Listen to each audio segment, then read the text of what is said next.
Sir ನಿಮಗೆ ಜಾಸ್ತಿ competition ಎಲ್ಲರೂ ಸರ್ರಿ ಹೊಡಿತಾರೆ ಡೈಲಾಗು. ಈಗ ನೀವೆಲ್ಲ ಕಾಯ್ತಾ ಇರೋಂತ ಉಪಾಧ್ಯಕ್ಷರು ಮಾತಾಡ್ಬೇಕಾ?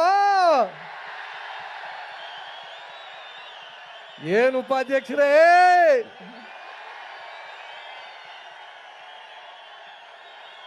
ಎಲ್ಲ ಅಣ್ತಂದಿರ್ಗೋ ನಮಸ್ಕಾರ, ಅಕ್ಕಂಗಿರ್ಗೋ ನಮಸ್ಕಾರ. ಇದು ಆಯ್ತು ಇರೋಣ ಒಂಚೂರು. ಅಪ್ಪ ಸುಮ್ನಿರಿ, ನಿಮ್ ಸೌಂಡೇ ಕೇಳಿಸುತ್ತೆ. ನಾನು ಒಂಚೂರು ಮಾತಾಡ್ಬಿಡ್ತೀನಿ, ಆಮೇಲೆ ಕೂಗಾಡುವ. ಮುಂದೆ ಬರ್ಬೇಕಾ? ಕಪ್ಗಿದ್ದೀನಿ, ಕಾಣಿಸಲ್ವ? ಇದು ನಾನು 2ನೇ ಸಲ ಬರ್ತಾ ಇರೋದು ಈ ಸ್ಟೇಜ್ಗೆ. ಅಂಬರೀಷ್ ಅಣ್ಣ ಮಂಡ್ಯದು ಸುವರ್ಣ ಮಹೋತ್ಸವ ಮಾಡಿದ್ರು, ಅವಾಗ ಒಂದ್ಸಲ ಅಂಬರೀಷ್ ಅಣ್ಣಗೋಸ್ಕರ ಬಂದಿದ್ವಿ. ಈಗ ನಮ್ಮ ದರ್ಶನ್ ಸರ್ಗೋಸ್ಕರ ಬಂದಿದ್ದೀವಿ. ಮೊದಲನೇದಾಗಿ ಎಲ್ರಿಗೂ ರೈತರ ದಿನಾಚರಣೆಯ ಶುಭಾಶಯಗಳು.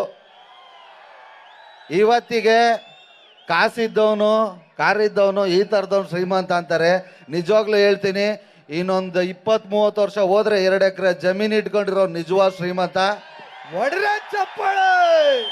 ದಯವಿಟ್ಟು ಯಾರು ಈಗ ಸುಮ್ಮನೆ ಅದು ಇದು ಯಾರು ಅಕ್ಕಪಕ್ಕದವನು ಮಜಾ ಮಾಡ್ತಾನೆ ಅಂತ ಅವ್ನ ಶೋಕಿಗೋಸ್ಕರ ಜಮೀನು ಮಾರ್ಕೊಂಡು ಒಬ್ರು ಶೋಕಿ ಮಾಡಬೇಡ್ರಿ. ದಯವಿಟ್ಟು ಉಳಿಸ್ಕೊಳ್ರಿ. ಮುಂದೆ ರೈತನಿಗಿಂತ ಇನ್ನೊಬ್ಬ ದೊಡ್ಡ ಶ್ರೀಮಂತ ಯಾರೂ ಇರಲ್ಲ. ಕಾಟೇರ ಬಗ್ಗೆ ಮಾತಾಡಕ್ಕೆ ಬಂದ್ರೆ ಈಗ ಅವ್ರು ನೋಡಿ, ಎಲ್ಲ ಥರ ಸಿನಿಮಾಗಳು ಎಲ್ಲನೂ ನೋಡ್ತಾನೆ ಇದ್ದೀವಿ. ಬಟ್ ಒಂದು ಸಾಮಾಜಿಕ ಕಳಕಳಿ ಇರೋಂಥ ಚಿತ್ರಗಳನ್ನ ಮಾಡೋದು ತುಂಬ ಕಡಿಮೆ ಆಗ್ತಿದೆ. ಯಾರ್ಯಾರೋ ಮಾಡಿದ್ರೆ ಅಷ್ಟೊಂದು ರೀಚ್ ಆಗಲ್ಲ. ಬಟ್ ಒಂದು ದೊಡ್ಡ ಸ್ಟಾರ್ ಆಗಿ ನಮ್ಮ ಡಿ ಬಾಸ್ ಅವರು ಒಂದು ಕಾಟೇರ, ಒಂದು ರೈತರ ಬಗ್ಗೆ ಕಾಳಜಿ ಇರೋ ಸಿನಿಮಾನ ಮಾಡ್ತಿದ್ದಾರೆ. ಇದು ತುಂಬ ಚೆನ್ನಾಗಿ ರೀಚ್ ಆಗುತ್ತೆ. 29ನೇ ತಾರೀಕು ಕಾಟೇರ ಬರ್ತಾ ಇದೆ.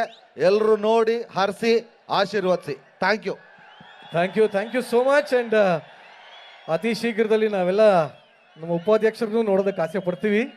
Thank you.